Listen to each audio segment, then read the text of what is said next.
जय हिंद दोस्तों,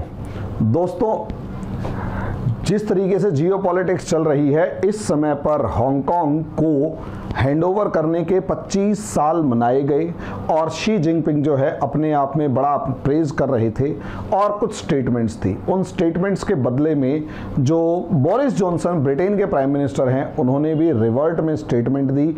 नतीजा उसका ये हुआ कि दोनों के दोनों आमने सामने आ गए और एक तरीके की वर्बल वॉर शुरू हो गई। वर्बल वॉर वैसे देखा जाए तो जो भी है, लेकिन असलियत में जितना भी ये जियो पॉलिटिकल सिनारियो है उस सारे जियो पॉलिटिकल सिनारियो का इकट्ठा करके ये वर्बल वॉर, उस सिनारियो का हिस्सा ये वर्बल वॉर है। मामला क्या है? मामला ये है कि बोरिस जॉनसन ने अभी एक स्टेटमेंट दिया और उस स्टेटमेंट के अकॉर्डिंग ये है कि not giving up on Hong Kong के मामले में पीछे नहीं हटेंगे और जो 25वां हैंडओवर एनिवर्सरी है उसके अंदर चाइना को ये कहा कि आप अपने वादे नहीं निभा रहे हैं। You are not keeping your promises, आप अपने वादे नहीं निभा रहे हैं। जब ये बात कही गई तो क्यों कही गई? असलियत में देखो, 30 जून 1997 हांगकांग जो था उससे पहले हांगकांग ब्रिटेन के कंट्रोल में था और उसके बाद हैंडेड ओवर टू चाइना, इसे चाइना को दे दिया गया। इसीलिए उस 25वीं वर्षगांठ के अंदर यानी 25 साल पूरा होने के नाम पर शी जिनपिंग ने वहां का दौरा किया, हांगकांग का विजिट किया और 25 साल बाद पहला कोई चाइनीज प्रीमियर हांगकांग गया है और ये स्टेटमेंट दिया कि राइजन फ्रॉम द एशेज, राख के ढेर से ऊपर उठा है। राख के ढेर के उसे ऊपर उठने का सीधा सीधा मतलब ये कहा गया कि ब्रिटेन ने इसे राख के रूप में छोड़ा था, हमने इसे ऊपर उठाया है, अब हांगकांग बड़ा तरक्की कर रहा है। ये बात सीधे सीधे तौर पर ब्रिटेन को चुभनी थी, इसलिए ब्रिटेन ने दोबारा से ब्रिटेन ने जवाब देते हुए बोरिस जॉनसन ने चीन को कहा कि तो हम अभी भी हांगकांग के लोगों के साथ हैं, जो भी तुम हांगकांग के साथ कर रहे हो वो अच्छी बात नहीं है, हम उसे बर्दाश्त नहीं करेंगे। तो मामला क्या है? मामला ब्रिटेन के कॉलोनियल एम्पायर का है जो इतना लंबा चौड़ा फैला हुआ है। इस इतने सारे बड़े कॉलोनियल एम्पायर में एक देश यहां पर आपको दिखाई दे रहा है, हांगकांग। ये भी ब्रिटेन की कॉलोनी यानी ब्रिटेन का एक गुलाम देश होता था जो चाइना के मेनलैंड से बाहर एक टापू के ऊपर मौजूद था, एक टापू पे मौजूद था। और ब्रिटेन तो अपने कॉलोनियलिज्म यानी कि उपनिवेशवाद के लिए जाना ही जाता है। आप देख सकते हैं, ना आदिवासियों को छोड़ा, ना और किसी देश के लोगों को छोड़ा और हर जगह पर जितने भी थे अपने पांव पसार कर ब्रिटेन पूरे इलाके को कब्जा करके हारे हुए लोगों पर पैर रख के फोटो खिंचवाते हुए अपने आप को जिस तरीके से प्राउड फील करता था, ये अपने आप में ह्यूमन नेचर पूरी ह्यूमैनिटी के ऊपर एक अटैक की फॉर्म में देखा जा सकता है। अब मामला क्या है? मामला इससे आगे का समझिए। मामला दोस्तों ये था कि असलियत में चाइना, भाई ब्रिटेन को इंडिया और चाइना के साथ जब ट्रेड करना होता था तो शुरुआत में बहुत सारा पैसा लेकर आना होता था ताकि इंडिया और चाइना के जो सामान हैं उन्हें खरीदा जा सके। लेकिन एकदम से धीरे धीरे क्या कहें या कैसे भी इंडिया के ऊपर तो बहुत सारे जितने भी राजा महाराजा थे उनको हराकर उन पे कब्जा कर लिया और चाइना के ऊपर ब्रिटेन कब्जा नहीं कर पाया। इसलिए चाइना के ट्रेड को बैलेंस करने के लिए कि चाइना के सामान को खरीदने के लिए किसी भी तरीके का कोई भी पैसा ना खर्च करना पड़े, ब्रिटेन ने एक चाल चली और ये कहा कि इंडिया के अंदर उगाएंगे ओपियम यानी अफीम। उस अफीम को चाइना की मार्केट में बेचेंगे और चाइना की मार्केट में बेचकर उस अफीम से जो पैसा आएगा उस पैसे से चाइना के सामान खरीदेंगे और वो सामान खरीद के यूरोप और दूसरे देशों में ले जाकर बेच दिया जाएगा। भाई इंडिया के गुड्स तो वैसे ही इंडिया से वसूले गए पैसे से खरीद लेंगे, लेकिन चाइना के गुड्स खरीदने के लिए पैसे क्यों खर्च करें? चाइना से गुड्स खरीदने के लिए भी हम ऐसा ही कोई तरीका अपनाएंगे। अब ऑब्वियस सी बात है, अगर आप किसी भी देश की जनता को अफीम पिलाओगे तो अफीम की वजह से उस जनता का बेड़ा गर्क होगा, जनता जो है वो बर्बाद होगी, और अगर जनता बर्बाद होगी तो उस देश को गुस्सा आएगा, और उस देश को गुस्सा आएगा इसलिए चाइना को जब गुस्सा आया तो उन्होंने ओपियम के ट्रेड पर बैन लगा दिया, और जैसे ही ओपियम के ट्रेड पर बैन लगाया गया उसका सीधा सीधा असर यह हुआ कि ब्रिटेन का ट्रेड खराब हो गया।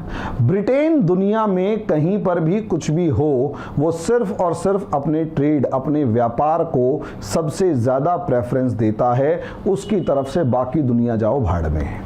अब आप सोच कर देखिए 1839 से लेकर 1842 के बीच में ब्रिटेन ने ओपियम वॉर लड़ा, और उस ओपियम वॉर के अंदर ब्रिटेन ने चाइना को पकड़ के इसलिए मारा क्योंकि उसने अपनी जनता की भलाई के लिए ओपियम कंजप्शन पर बैन लगा दिया था।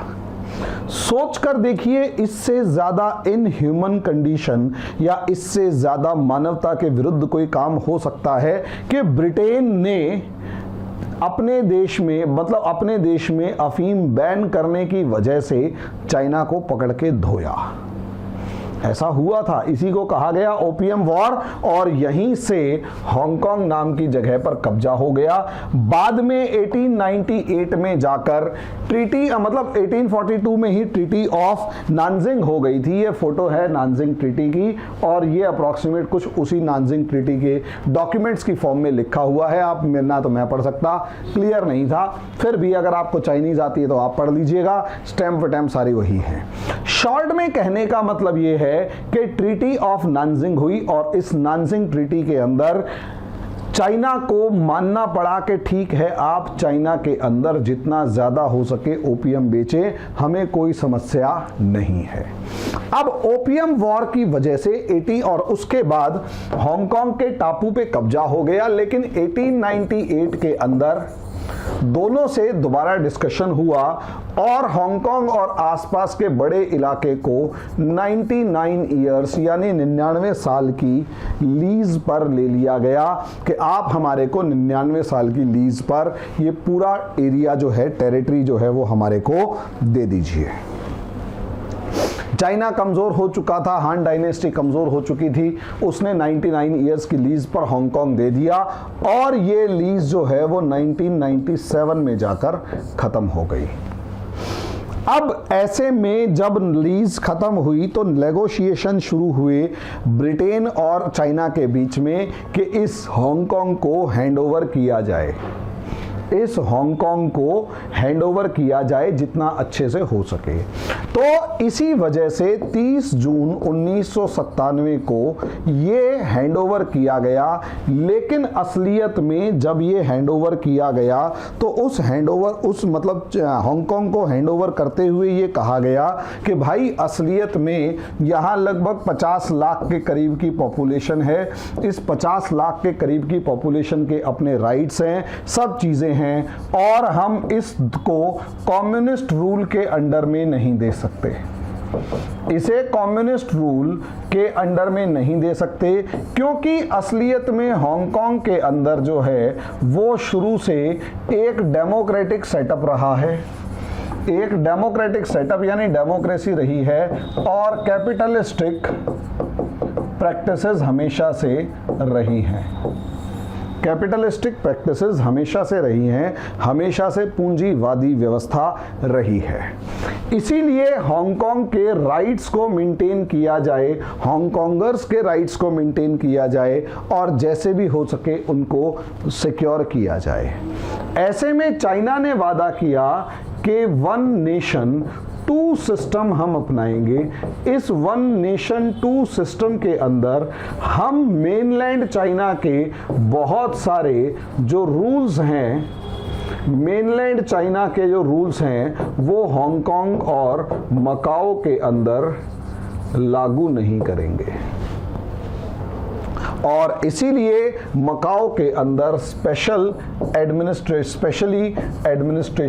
एडमिनिस्ट्रेटिव रीजन इसे बना दिया गया कि भाई ये जो है ये पूरा स्पेशल एडमिनिस्ट्रेटिव रीजन है जिसके अंदर दूसरा कोई भी दखल अंदाजी मेनलैंड चाइना की नहीं होगी। और इसके लिए इसे ऑटोनॉमी यानी स्पेशल राइट्स दे दिए गए और उस ऑटोनॉमी के लिए एक बेसिक लॉ बना दिया गया और उस बेसिक लॉ में हांगकांग को अपनी जुडिशरी, अपने लॉ, अपनी ऑटोनॉमी, अपनी करेंसी, अपनी यहाँ तक कि विदेश व्यापार तक की परमिशन दे दी गई। सोचकर देखिए, अपना स्टॉक एक्सचेंज, अपना विदेश व्यापार, अपनी ट्रेड पॉलिसीज, अपना सब कुछ, बस डिफेंस और बहुत सारे लॉज जो थे वो चाइना को दे दिए गए। बाकी पूरे का पूरा हांगकांग के पास अपनी एक ऑटोनॉमी मौजूद थी। सोचकर देखिए, चाइना के अंदर प्रीमियर होता है, हांगकांग के अंदर चीफ एग्जीक्यूटिव होता है, यानी हांगकांग का चीफ एग्जीक्यूटिव है, पूरे चाइना का जो है वो प्रीमियर है।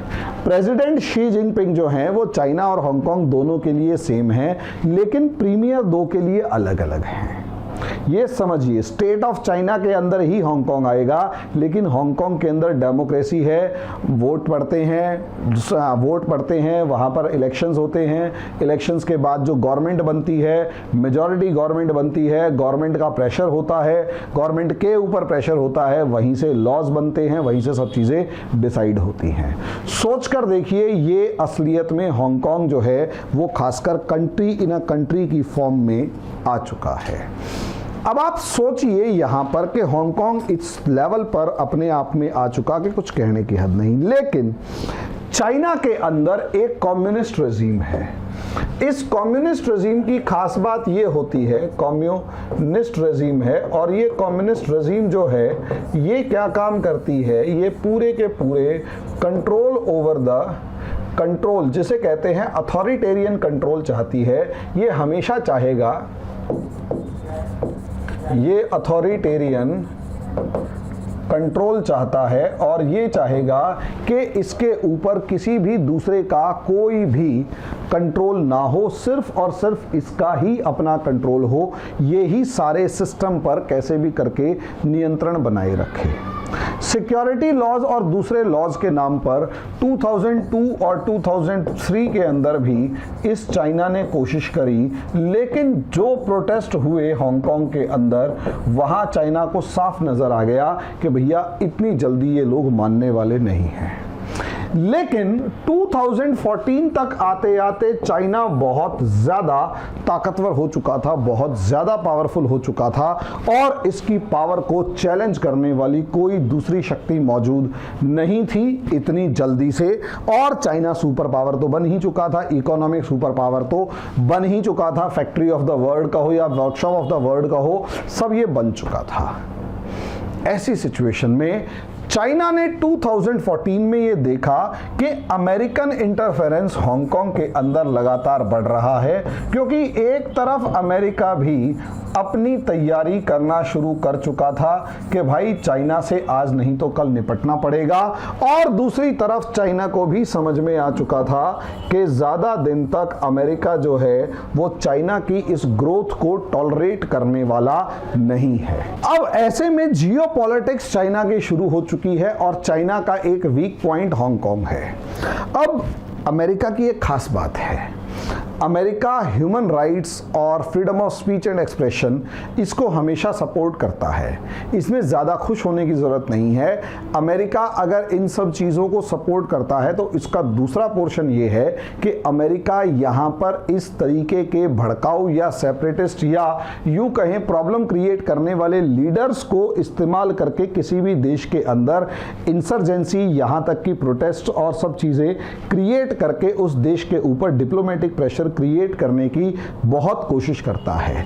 बहुत सारे ऐसे मामले हैं कि एमनेस्टी इंटरनेशनल से लेकर वो क्या नाम है चर्च को फंडिंग से लेकर बहुत सारी दूसरी फंडिंग्स को लेकर अमेरिका अलग अलग रूट से क्या नाम है इंडिया को भेजता है।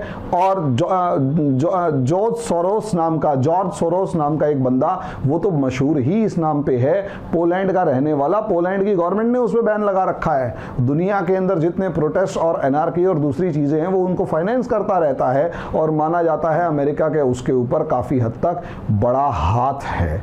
तो सोच कर देखिए, अमेरिका ये जिसे कहते हैं प्रॉक्सी वॉर वाली पॉलिटिक्स किसी भी देश के साथ अक्सर करता चला जाता है और अक्सर ऐसी पॉलिटिक्स करता रहता है। अब आप यहां सोचिए, अमेरिकन इंटरफेरेंस है और दूसरी तरफ चाइना को पता है कि हांगकांग कमजोर हो रहा है। ऐसे में 2014 के अंदर चाइना ने एक प्लान बनाया और प्लान ये था कि आपको वोटिंग राइट्स हैं तो आप वोट कीजिए, हमें कोई प्रॉब्लम नहीं है, लेकिन आप सिर्फ और सिर्फ उन्हीं लोगों को वोट करेंगे जो Beijing electing pro Beijing waiting committee जो है सेलेक्ट करेगी। यानी बीजिंग की परमिशन के बाद बीजिंग वेटिंग कमेटी अगर जिसको सेलेक्ट करेगी उन्हीं लोगों को आप वोट डाल सकते हैं। जो इंसान बीजिंग को पसंद नहीं होगा आप उन्हें वोट नहीं डाल सकते।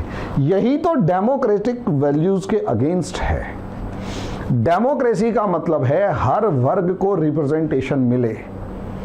डेमोक्रेसी का मतलब यह है कि हर आदमी अपनी आवाज उठा सकता है। लेकिन अब आपका ऑप्शन ये खत्म कर दिया जाए कि आप अपने बंदे को चुनकर नहीं भेजेंगे, हम आपके सामने 5 बंदों की लिस्ट बताएंगे, इन 5 में से किसी एक को चुन लो, तो आपके पास ऑप्शन बचेगा कि जो सबसे कम बुरा है वो चुन लो। लेकिन वो पांचों के पांचों वफादार होंगे, लॉयल होंगे मेनलैंड चाइना के, और उन्हें कहीं ना कहीं हांगकांग के जो डेमोक्रेटिक एस्पिरेशंस हैं, हांगकांग के जो कॉमन मासेस के जो एस्पिरेशंस हैं, उससे किसी तरीके का कोई लेना देना नहीं होगा, कोई मतलब नहीं होगा। अब आप ये सोच कर देखिए कि इस वोटिंग राइट्स के नाम पर किस तरीके से चाइना ने मेनलैंड चाइना ने हांगकांग के अंदर डेमोक्रेसी को खत्म करने की तैयारी करी। हालांकि वेस्टर्न वर्ल्ड ने इसका अपोज किया, लेकिन चाइना ने किसी की एक नहीं सुनी और फिर भी कॉमन मासेस ने अम्ब्रेला प्रोटेस्ट करने शुरू करे। आप देख सकते हैं 2014 में अम्ब्रेला प्रोटेस्ट होने शुरू हुए और मेनली येलो अम्ब्रेला से पूरे का पूरा हांगकांग जो था वो पट गया था। हांगकांग की सड़कें जो थी वो पट गई थी। 79 डेज तक ये लोग बैठे रहे और लगभग मतलब बहुत बड़ा प्रोटेस्ट हुआ था। लास्ट में चाइना ने इस बुरी तरीके से, इस ब्रुटैलिटी के साथ इस प्रोटेस्ट को दबाया और किसी तरीके की कोई कंसेशन कहीं पर भी नहीं दी। अब आप अंदाजा लगाकर देख सकते हैं कि चाइना ने किस ब्रूटल वे के अंदर इस सिस्टम को दबाया। यानी चाइना ने एक जो वादा किया था कि लॉन्ग रन के अंदर डेमोक्रेटिक सिस्टम को मजबूत करेगा, चाइना ने उस वादे को तोड़ा और डेमोक्रेसी को कमजोर करा, डेमोक्रेसी की हत्या करने की पूरी तैयारी कर रखी थी। पूरी डेमोक्रेसी की हत्या करने पर चाइना यहां पर तुला हुआ था और उन आम लोगों की सुनने वाला कोई था नहीं।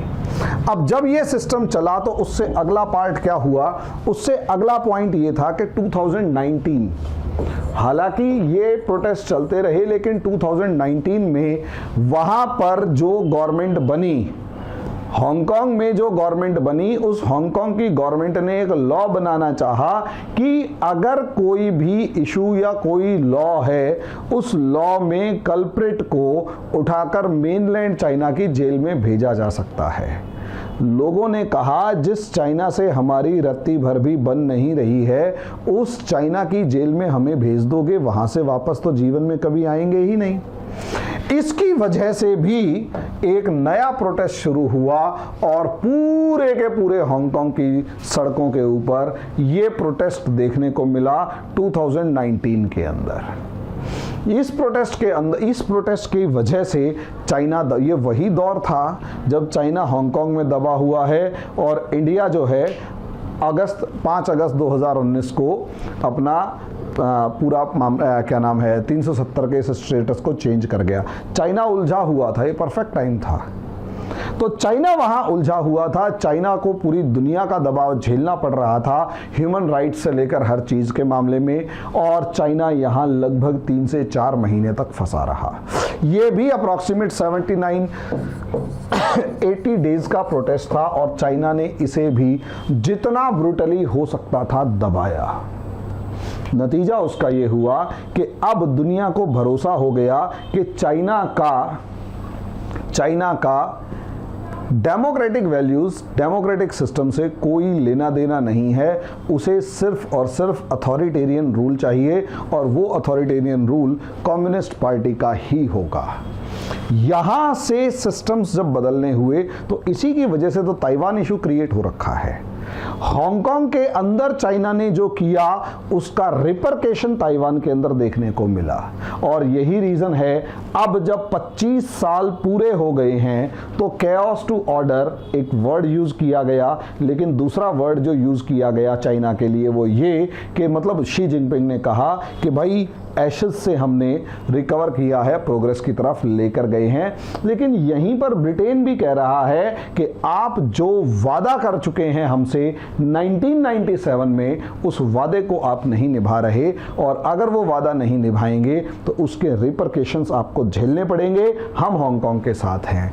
असलियत में ब्रिटेन जो है इस टाइम पर चाइना को ये खुली धमकी दे रहा है कि या तो मान जा वरना अच्छा नहीं होगा। तो ये एक आर्ग्यूमेंट है जो जियोपॉलिटिक्स का ही एक हिस्सा है, ताकि चाइना को किसी भी तरीके से पब्लिक डिस्कोर्स में लाया जाए, लोगों के अंदर डिस्कशन और डिबेट में उसे बनाए रखा जाए, और आम लोग चाइना के अगेंस्ट एक माइंडसेट बनाकर कंटिन्यू कर सके। अब आगे ये यहाँ पर किस तरीके से कामयाब होंगे वो तो वक्त बताएगा, लेकिन हांगकांग इशू जो है वो चाइना की एक दुखती रग बन चुका है, और जिस तरीके से चाइना की दुखती रग बन चुका है, आगे आने वाले टाइम में इस मामले में भी ब्रिटेन और अमेरिका चाइना से भिड़ते हुए, लड़ते हुए, बहस करते हुए दिखाई देंगे। अभी के लिए इतना ही दोस्तों, धन्यवाद।